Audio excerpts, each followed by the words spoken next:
اینجا منطقه شیل اسبی است.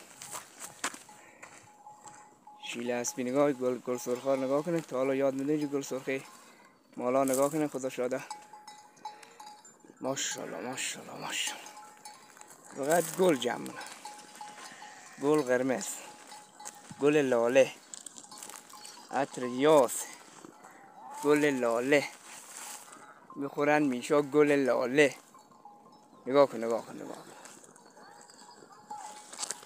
نگاه نگاه نگاه نگاه نگاه. گل لاله، همه جا گل لاله اینجا. اینجا ماشاءالله ماشاءالله ماشاءالله.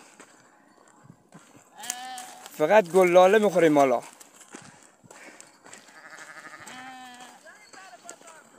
کجا کجا؟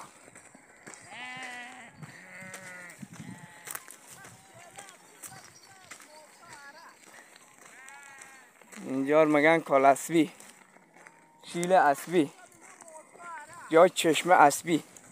برم او بدم کیف. کجا؟ اوه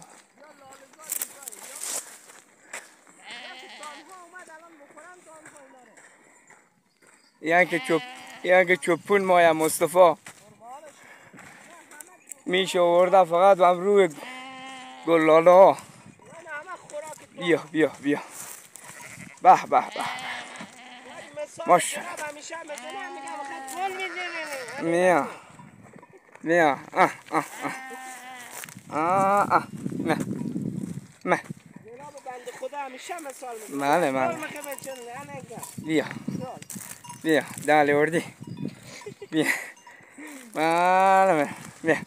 ماشاءالله ماشاءالله ماشاءالله ماشاءالله ماشاءالله. بیا بیا. ماشاءالله ماشاءالله ماشاءالله. هی ماشاءالله. فش.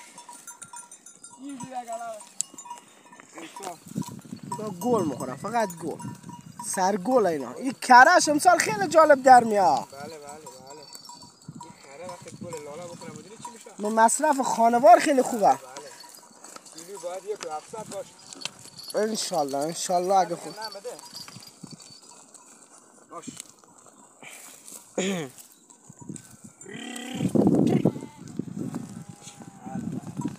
او به قل نگاه خدا وکیلی.